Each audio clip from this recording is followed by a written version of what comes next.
बे समाव दंफैयो उदालगुरि जिल्लानि सिङाव थानाय नैबे उदालगुरि नैबे टाउनावहाय दिनै बिसोर गोबां रेलि होदों बे थांनाय जि आबसु बिथांमोना थांनानै दुथांफोरखौ बादा होदोंमोन बे जौ मुवा लोंनाय माने ड्राग्स एडिक्टफोरखौ बिसोर बिथांमोना खोनानो मोननाय बायदिबा बिसोर बिथांमोना बै सानै आबसुरि होबथाग्राफोरखौ देगारजों सुदों जों मिथिनो मोन्दों जों आबुनि मिथिनो लादोंनि बे बिथांमोननिफ्राय बे घटनाया माबायदि जादों आं खावलाय केमेराखौ देखायनो थाखाय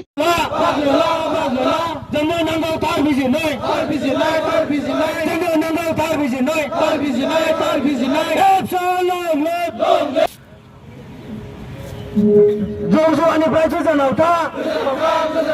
दाग जानायखौ बन्द' खालाम जौजुवानिफ्राय गोजानाव था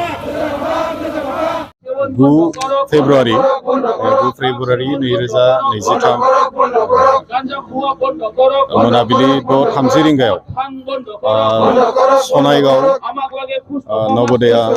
स्कुल खाथियावहाय जि मोनसे जाथाय जालांबाय जाय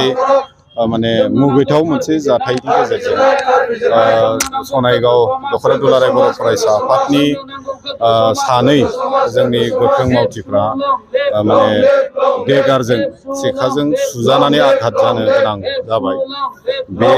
मोनसे जाथायखौनो लानानै जोङो दिनै बे हाबाफारिखौ लानाय जादों मैयानि जि जाथाय बेखौ जों एनालाइसिस खालामनानै जों नायदों जिखिनि जाथाय जादों बे जाथाय जानायनि आन्दोआव 1 नम्बराव जोंहा माने जौ ड्राग्स बेफोरजों लिप्त जाना थानायनि जाउनाव मैयानि बे जाथाया जालांदों आरो जाय माने जोंनि दखरा आफादनि बिबानगिरिफोर बिथांमोना अफिस फारसेथिं थांबाय थानाय समाव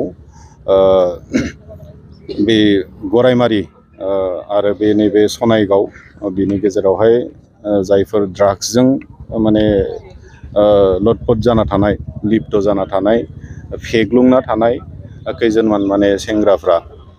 उन्दै उन्दै सेंग्राफोर बिसोरो खोब माने गाज्रि गाज्रि भाषायै रायलायनाय होज्रिखावनाय बेफोरखौ नुनानै बिथांमोना होबथानो होननानै बेफोरबायदि गाज्रि गाज्रि भाषा रायनाय आरो बुंनाय होज्रिखावनायफ्रा जे जोंनि ससाइटिनि थाखाय मोनसे गाज्रि बेखौ एसे बिसोरबो थद होनो होननानै फैना बुजायनो फैनायावनो बिथांमोना जोंनि बे सनाइगाव दख'रा दुलाराय बर' फरायसा आफादनि सासे लोगो बुंथिगिरि मिथिंगा दैमारि सासे माने ट्रेजारार आकिहिता बसुमतारी बिथांमोनखौ सासेखौ उदैयाव आरो सासेखौ उनथिंजाय बिखुंथिंनिफ्राय देगारजों सुनानै गाज्रि रोखोमै आघात खालामदों आरो बिथांमोना माने दासिमबो गुवाहाटी निम केयार हस्पिटालाव दासिमबो ICU दङ आरो माने जोंनि मिथिनायाव खोब गाज्रियैनो बिथांमोना जोखोम जादों आरो सोखाजानायखौ मोजां देहाखौ मोनोब्लाबो माने जथेस्थ'खिनि समय बिथांमोना नांगोन बेबायदि गाज्रि रोखोमनि मोनसे जाथाय जालांबाय दा बेखौनो लानानै जोङो माने दिनैनि बे हाबाफारिनि गेजेरजों जोंनि उदालगुरि ओनसोलनि साफ्रोमबो रायजो राजानिफ्राय मोनसे एवेयारनेस जों लाबोनो थाखाय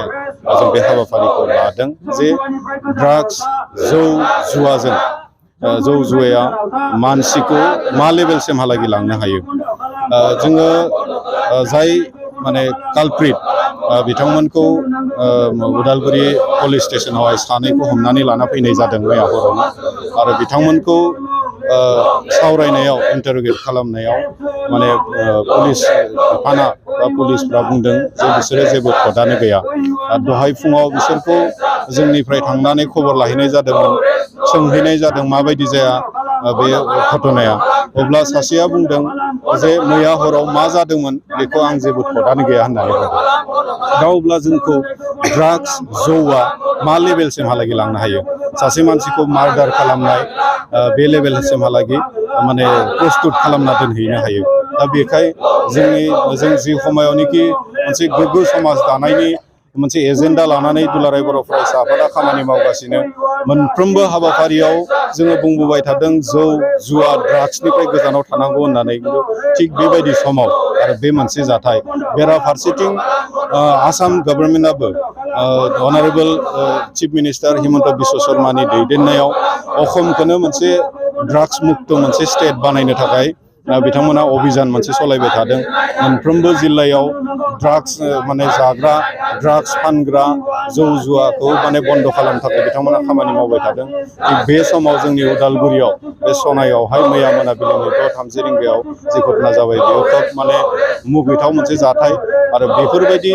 जाथायनिफ्राय गोजानाव थानांगौब्ला जोङो साफ्रोमबो रायजो राजा अभिभाबकफ्रा जोङो सजाग जानांगोन आरो जों गावबा गाव गथ'फोरखौ ड्राग्स सेवन खालामनायनिफ्राय जानगाराव थानो थाखाय जोङो मटिभेट खालामनो नांगोन आरो बेखौ माने जोंनि अभिभाबकफोरा जाहाथे गावबा गाव दायित्वखौ पालन खालामो दिनैनि बे हाबाफारिनि गेजेरजों जों बेखौ एसे थद होनो थाखाय बे हाबाफारिखौ लानाय जादों आरो बे हाबाफारिनि गेजेरजों जोङो प्रशासनखौबो उदालगुरिनि प्रशासनखौबो जोङो माने खावलायदों जे माने जेराव गथै असमावनो ड्राग्सनिफ्राय जौनिफ्राय मुक्त खालामनो थाखाय खामानि मावगासिनो जों नुनो मोन्दों उदालगुरियाव जथेस्थ'खिनि बे ड्राग्स जौ गान्जा बेफोरखौ हमनाय बेफोरखौ होबथानायनि खामानि मावनाया जथेस्थ'खिनि खम गुबुन जिल्लानि कम्पेरिजनाव दा बेनिखायनो दिनैनि बे हाबाफारिनि गेजेरजों जों डिसिनिसिम मोनसे मेम'रेन्डाम जोङो गथायनाय जागोन जाय मेम'रेन्डामाव जोङो माने लिरनाय जादों जे उदालगुरि जिल्लाया जिहेतु उदालगुरिया बिथिं अरुणाचल फारसेथिं इन्ड' भुटान बर्डारबो शेयार खालामो जाय ओनसोलफोरनिफ्राय माने हिउज बेबायदि गान्जा ड्राग्सफोरा बेबायदि साप्लाइ जायो दा बेफोरखौ एसे बन्द' खालामनो बै जायगाफोराव माने थानानै जायफोर माने बेबायदि गाज्रि मुवाफोरखौ साप्लाइ होयो बेफोरखौ हमनायनि थाखाय माने जाहाथे बिहित बेबस्था लायो आरो आयेनिक बेबस्था लायो बेफोरखौ जोङो माने प्रशासन फारसेथिंबो जों माने खावलायदों दिनैनि बे हाबाफारिनि गेजेरजों आरो मेम'रेन्डामनि गेजेरजों आरो बे मेम'रेन्डामखौ जोङो कपि मोनसे जोङो honourable CM chief minister of Assam doctor Himanta Biswa Sarma बिथांनिसिमबो कपि मोनसे जों हरनाय जागोन आरो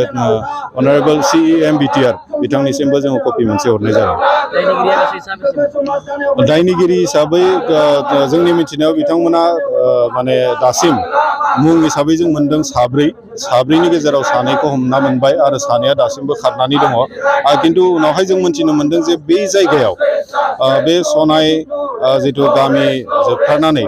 बे नवोदया स्कुलनि वाल सेरावहाय मोनसे एबान्डन मोनसे न' दङ जाय न'आवहाय जों मैया मोनाव थांनानै नायहैदों बेयाव गान्जा थफ्ला जों मोनदों जौ बथल जों मोनदों आरो माने सिरिन्ज जों मोननाय जादों जों बेखौनो एसे अनुभव